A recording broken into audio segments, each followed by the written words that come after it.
Hello friends, CKD stock market news channel के अंदर आप सभी का बहुत बहुत स्वागत है। चैनल पर पहली बार विजिट कर रहे हैं, चैनल सब्सक्राइब कीजिएगा। मेरे मित्र, आज मैं आपके सामने जिस म्यूचुअल फंड की बात करने जा रहा हूं, इसका एनएवी देखिए, केवल 69 रुपीज़ का इसका एनएवी चल रहा है। पिछले हम एक साल में बात करेंगे तो 26.45% के CAGR के हिसाब से रिटर्न आया है। 3 साल में बात करेंगे 35.42% के CAGR के हिसाब से रिटर्न आया है। 5 साल में बात कर रहे हैं तो यहाँ पर 18.07% के CAGR के हिसाब से रिटर्न आया है। जबकि मैं मैक्सिमम इस चार्ट को अगर मैं खोल दूं तो 22.35% का CAGR ये दिखा रहा है कि भाई साहब रिटर्न तो कहीं ना कहीं आपको स्मॉल कैप कैटेगरी से अच्छा मिला है। तो ये देखेंगे कि क्या ये म्यूचुअल फंड के बारे में जिसकी आज चर्चा चल रही है, क्या ये स्मॉल कैप कैटेगरी से रिलेटेड है। जुड़े रहिए CKD stock market news channel के साथ, चैनल सब्सक्राइब कर देना। एक साल में जबकि मैं बात कर रहा हूं तो 26.45% का CAGR है। भाई पिछले एक साल में अच्छा रिटर्न दिया है, दिक्कत क्या है। चलिए बात कर लेते हैं कितने सालों से ये म्यूचुअल फंड काम कर रहा है। मेरे भाई, इस म्यूचुअल फंड को अभी 9 साल ये कंप्लीट कर रहा है।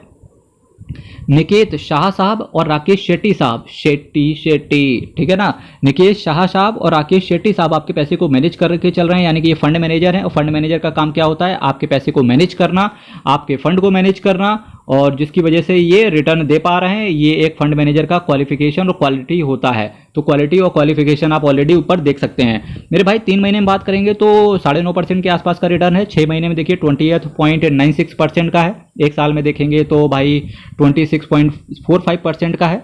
3 साल में देखिए, 3 साल में पैसा इन्होंने डबल कर दिया, न केवल डबल किया बल्कि 1.48 टाइम्स आपके पैसे को कर दिया। 5 साल में देख रहे हैं तो 1.29 टाइम्स आपके पैसे को कर दिया। पिछले 10 सालों का डेटा नहीं है, लेकिन अगर मैं 10 सालों को, अगर पिछले 9 सालों को हमारे पास डेटा है, जैसे ही 2024 के आखिरी में चलेंगे तो 10 साल का डेटा यहाँ पर आ जाएगा, तब आपको पता चलेगा कि क्या चीज़ें बदली हैं। रिस्क आपका म्यूचुअल फंड के अंदर वेरी हाई रहता है, तो आपको चीज़ें पता होना चाहिए कि भाई आपका पैसा इक्विटी मार्केट के अंदर लगता है, इसकी वजह से आपका रिस्क वेरी हाई कर दिया जाता है, क्योंकि इक्विटी मार्केट हर रोज वॉलेटाइल रहता है। मेरे भाई, जिस म्यूचुअल फंड की बात मैं आपके सामने करके चल रहा हूं, इसका नाम है Motilal Oswal mid cap fund direct plan growth. तो अगर आपकी कल्पना ये थी कि ये एक स्मॉल कैप कैटेगरी का म्यूचुअल फंड है, तो आप गलत साबित हो गए, क्योंकि ये एक मिड कैप कैटेगरी का रिटर्न है। और आपको पता होना चाहिए कि मिड कैप कैटेगरी का नाम सुनते ही आपके दिमाग में केवल एक म्यूचुअल फंड की चर्चा आपके दिमाग में आ सकती है, जिसका पहले इस समय जो चल रहा है वो है HDFC mid cap opportunities fund, और दूसरा PGIM इंडिया मिड कैप, क्योंकि वो रिटर्न नहीं दे रहा और एक रिटर्न दे रहा है। पर Motilal Oswal mid cap fund direct plan growth एक अंडरडॉग टाइप का है, तो इस वजह से काफ़ी कम लोगों को पता है कि Motilal Oswal mid cap fund direct plan growth ने काफ़ी स्पीडली और काफ़ी तगड़ा रिटर्न अपने इन्वेस्टर्स की पॉकेट में डाल के दिया है। तो इस वजह से इस फंड के ऊपर भी आपकी नज़र होनी चाहिए। चैनल को शेयर करेंगे तो लोगों को भी पता चलेगा, और जब आप चैनल को शेयर करते हो तो कहीं ना कहीं वो चीज़ आपके दिमाग में रह जाती है। तो इस वजह से मैं चाहूँगा चैनल शेयर जरूर किया करो, नॉलेज बांटने से बढ़ती है। 5236 करोड़ का असेट साइज है। अगर मैं मिड कैप कैटेगरी के हिसाब से बात करूंगा तो चाहे PGIM इंडिया मिड कैप हो, चाहे वो HDFC का मिड कैप हो, चाहे वो फिर निप्पॉन इंडिया का मिड कैप हो, तो उनसे काफ़ी कम इसका असेट साइज है। पर रिटर्न इनसे उन्होंने 2-3% एक्स्ट्रा ही डिलीवर करके दिया है। 0.72% का एक्सपेंस रेशियो ये दिखाता है कि भाई एक डिसेंट असेट मैनेजमेंट कंपनी का एक डिसेंट एक्सपेंस रेशियो आपसे चार्ज करके चला जा रहा है। 0.82% का कैश होल्ड करके चल रहे हैं। Nifty mid cap 150 total return index को इन्होंने बेंचमार्क के तौर पे लिया है। 15 दिन के अंदर निकलने की चेष्टा करोगे तो 1% का एग्जिट लोड आपसे पड़ जाएगा। चलिए, वक्त हो चुका है छोटी छोटी मगर मोटी बातों का। अब मैं बात करूंगा कि किन किन सेक्टर्स में आपका पैसा पड़ा हुआ है, साथ ही साथ बात करेंगे किन किन शेयर्स में के अंदर आपका पैसा पड़ा हुआ है। देखिए, कैपिटल गुड्स हो गया 9.24%। ये जो बगल में परसेंटेज आ रहा है, इसका मतलब क्या है, ये 483 करोड़ पैसा पड़ा हुआ है। नहीं, आप भी डिसाइड कर सकते हैं किस तरीके से। एग्जाम्पल के तौर पर अगर आपकी SIP 1000 रुपये से जा रही है तो 1000 का 9.24% कर लेना, जितना निकल के आएगा उतना आपका कैपिटल गुड्स में जाएगा। 1000 का 8.63% कर लेना, जितना निकल के जाएगा उतना आपका फाइनेंशियल में जाएगा।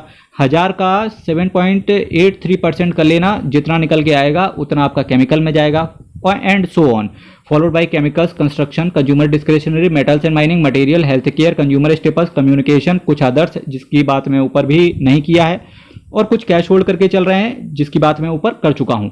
मेरे भाई, इसके साथ साथ किन किन शेयर्स में आपका पैसा पड़ा हुआ है। देखिए, जोमैटो है कि जोमैटो है, कुछ भी हो, पर इनका पैसा जोमैटो के अंदर भी आया है। यानी कि ये जोमैटो पे बुलिश है, न केवल बुलिश है बल्कि भाई 9.31% इस जोमैटो के अंदर पड़ा हुआ है। और आप जोमैटो को देख सकते हो भाई, 40 रुपए से निकल के 100 के आसपास आ चुका है। यही रीज़न होता है कि जो लोग स्टॉक मार्केट के अंदर इन्वेस्ट करते हैं उनके लिए भी ये वीडियो इंपॉर्टेंट हो जाता है मेरे भाई, क्योंकि जब ये बड़े बड़े लोग पैसा खरीद रहे हैं, इसका मतलब कुछ तो कंपनी के अंदर चल रहा है दया, कुछ तो चल रहा है। तो जो चल रहा है वो आप चीज़ें यहाँ से देख सकते हो। और जो लोग म्यूचुअल फंड के अंदर इन्वेस्ट कर रहे हैं, मेरा मानना है भाई अगर रात को चद्दर तान के चैन की नींद सोना है तो म्यूचुअल फंड के अंदर इन्वेस्ट कीजिए, कहीं ना कहीं बहुत सही रहता है। Tube Investment of India, KPIT Engineering, NIT Technology, Persistent Systems, Balkrishna Industries, Deepak Nitrite, Prestige, State Project, CG Power and Industrial Solutions Limited, Bharat Dynamics, Max Financial Services, Cholamandalam Investment and Finance Company, Campus Activewear, others, Navin Fluorine International Limited, Global Spirit, Usha Martin, Voltas Limited. Voltas एक ऐसा share है जो मैं मानूंगा कि भाई इस company के जो वोल्टास के अंदर बैठ रहे 2-3 साल पहले जब भी इन्होंने लगाया होगा, तो पिछले 2 साल की बात करेंगे तो वोल्टास से तो रिटर्न ही नहीं आया।